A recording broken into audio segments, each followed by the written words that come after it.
Grupo, muy buenas noches tengan todos ustedes y gracias por acompañarnos de nueva cuenta. En esta ocasión les traemos 3 historias que nos hicieron el favor de mandarnos a nuestro correo. Recuerda, si tienes alguna historia que quieres que contemos, en la descripción se encuentran nuestras redes sociales. Síguenos en Instagram, TikTok, Facebook, Twitter y nuestro correo terapiadeterror@gmail.com. Sin más preámbulos, que los disfruten. Mi hija pequeña, Alicia, dice que tiene un amigo imaginario que le pide cosas malas y que cada noche, justo antes de que se vaya a dormir, él le habla. Una mañana, el bolso de mi esposa desapareció y lo encontramos en el cuarto de Alicia. Mi hija dijo que su amigo imaginario le pidió que lo tomara.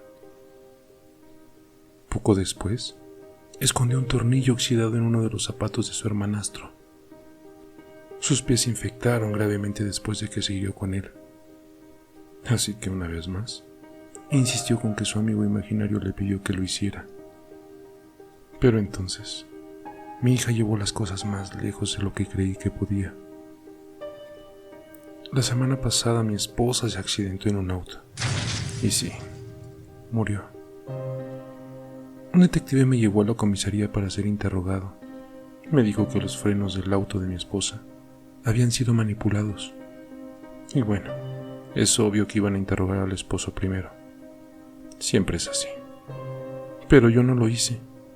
Y ellos pudieron ver que estaba diciendo la verdad. En el fondo de mi mente, sabía quién había sido en realidad.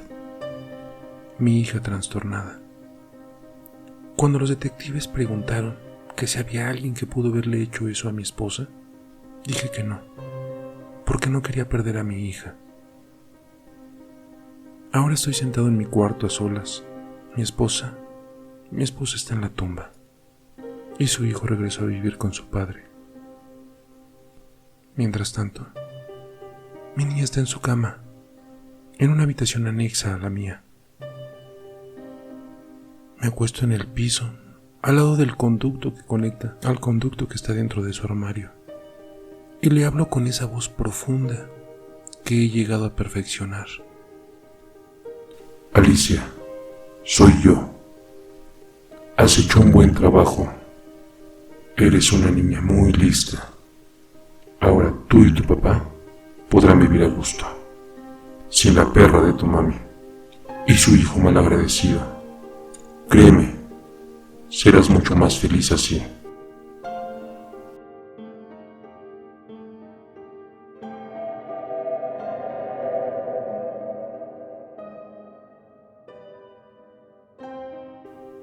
Mi nombre es Alicia, tengo 24 años y tuve un bebé. Lo vi nacer, crecer y jugar. Eso nos gustaba mucho, jugar. Cada tarde solíamos ir al patio y jugar a las escondidas por toda la casa. Contábamos hasta el 10. Era mi método para enseñarle los números y me escondía. Siempre en los mismos lugares para que me encontrara fácilmente. Por las tardes llegaba mi esposo, le leíamos un cuento y se iba a dormir. Así pasaron muchos meses de rutina con Leo, de ahora ya 6 años. Una tarde, mientras iban por mí al trabajo, fueron impactados por un tráiler.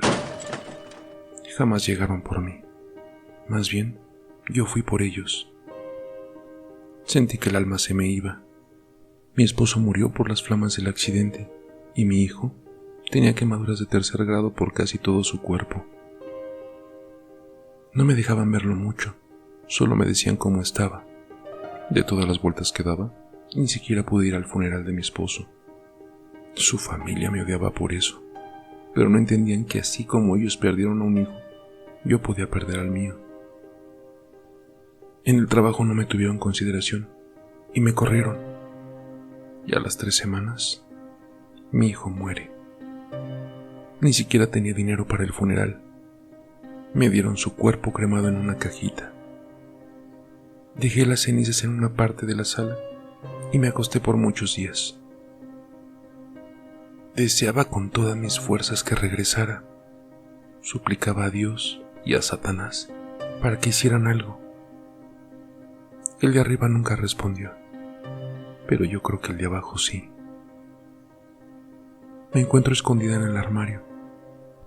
Sabía que algo no estaba bien cuando escuché a mi hijo en el patio contando hasta 10 y buscando dentro de la casa, en donde solía esconderme. Sabía que no estaba bien que dijera: ¿dónde estás, mamá? No estás en donde siempre te escondes.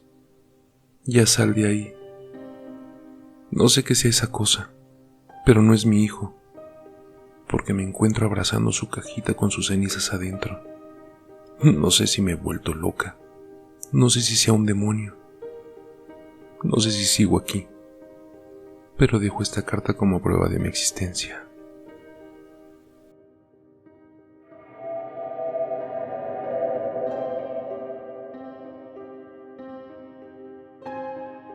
Grupo, muchas gracias por seguir aquí y por darnos la oportunidad de seguir disfrutando con ustedes estos relatos.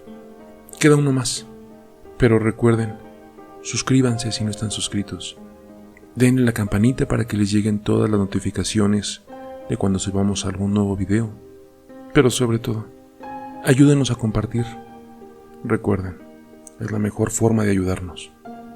Así que, sigamos con la historia. Que la disfruten. En un pueblo vivía un padre y su hija, una casa humilde, pero llena de amor. Él trabajaba para una funeraria. Pasaba días y noches sin dormir, y a veces no recordaba las cosas. Era el encargado de cremar los cuerpos para entregarlos a las familias. Su hija de 19 años estudiaba ya en la universidad, la carrera de veterinaria, que su padre, con mucho esfuerzo y amor, pagaba. Ella tenía un novio algo rebelde y algo extraño, pues siempre le pedía a su suegro ver los cadáveres antes de quemarlos. Un viernes 13, su hija no regresó a casa, y ella no era de ir a fiestas.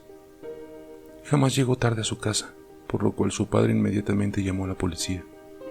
Sin embargo, al no pasar 48 horas, los policías no lo tomaron en cuenta, y el padre, destrozado por la desesperación, comenzó a buscar por su cuenta, y el día siguiente, luego de haber buscado toda la noche, vio lo extraño en el arbusto detrás de su casa. Un saco que no estaba ahí. Al acercarse, observa con más atención. El saco se abre y aparece colgando la mano de su hija, helada, sin vida. Era su hija quien estaba dentro de ese saco, desnuda. Simplemente perdió la razón y no descansó hasta hallar al culpable. A ese hombre, al que muchas veces recibió en su casa que veía de la mano de su hija, no iba a dejar que se quedaría así, y lo llamó para invitarlo a cenar. El joven sin dudarlo aceptó, y cuando llega a la casa del suegro, observa que tiene puesta la mesa con vino y una rica cena. «Siéntate», le dijo. «Extraño a mi hija tanto como tú». A medida que la hora avanzaba, el padre de la joven lo miraba fijamente, y como de la nada, el joven cae dormido frente a su comida. Al despertar, ya no tenía ni ropa, solo gritaba, y el padre de la niña le dice: «Pagarás por lo que le hiciste a mi hija». Todos los días cortaba una parte de su cuerpo, dedos, manos, pies, piernas, y lo más importante, le cortó sus genitales, y durante todos esos días lo mantuvo despierto y vivo, hasta que solo dejó su torso y su cabeza, y aún así no dejó que muriera. Un día simplemente metió al joven al horno de cuerpos y lo encendió, para que quemara capa por capa de su piel y se pegara en las paredes de ese horno. El joven, con la poca fuerza que le quedaba, gritaba de dolor, mientras ardía poco a poco hasta que se quedó en cenizas.